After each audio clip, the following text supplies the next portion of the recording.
All right, and now we're going to discuss the section here. It's a real quick discussion about the judicial branch. Each one of these branches that we're discussing, we're going to get into much greater detail later in the semester. But the courts, or the Constitution did create a Supreme Court, right? A national court system that was supposed to be one of the three branches of government that check and balance each other. Now, it's interesting because as we speak, and we're sitting here right now, there's a confirmation for the Supreme Court Justice Amy Coney Barrett, I believe.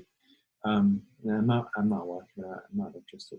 It's kind of, well, I'm working, but I wouldn't be watching anyways. I'd be watching Laker celebrations. Anyway, so you can check it out if you have free time or during lunch or whatever, throw it on, check out and see what it really looks like to actually have a confirmation hearing where the Republicans ask questions of this nominee that Trump put forward to replace the late, great Ruth Bader Ginsburg, and then the Democrats answer their questions. It's such a contrast, right? You see the Republicans asking questions that are very complimentary, and the Democrats are trying to, attack, or, expose certain elements of this person that they disagree with.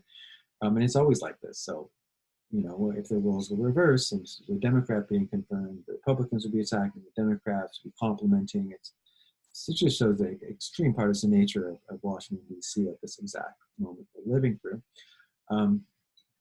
Most recently in 2016, the filibuster was lifted on Supreme Court nominees, meaning that you don't need agreement.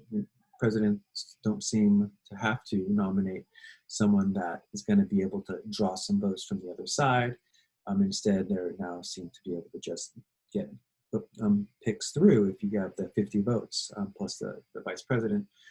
So that's happening right now. But yeah, the Supreme Court can really maybe the most powerful position in government. These people are elected for life, and they can declare any law passed by Congress or any executive action passed by the president as unconstitutional and then strike it down, right? So on November 10th, the Obamacare, the ACA, Affordable Care Act, is going in front of the Supreme Court, and theoretically, they could say Obamacare is over.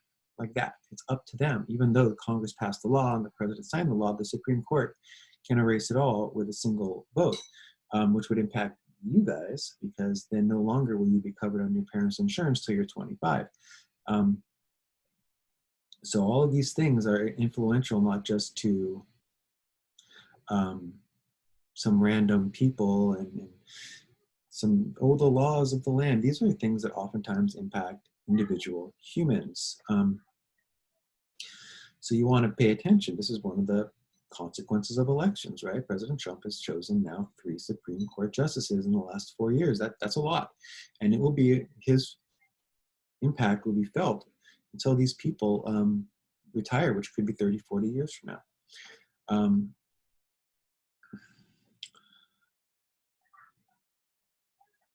We're going to look at many Supreme Court cases when we get to the section on the Supreme Court, but really an important one we always talk about is Marbury versus Madison, where the Supreme Court was the first time they struck down a law and called it unconstitutional. And what it really did was it gave them the power to do that. It says, guess what? We do have the power to overturn laws passed by Congress, signed by the president, which is exactly what could happen 7 days after the election.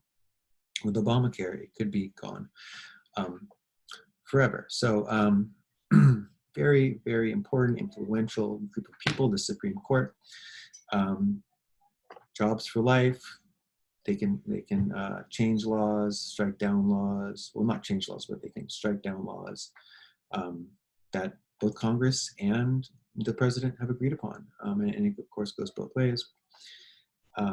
If Amy Coney Barrett wins, which it looks like she might, there will be 6 Republicans on the Supreme Court and 3 Democrats, which would give a strong advantage to the conservative party, which, depending on your politics, is a great thing, or not, or the opposite.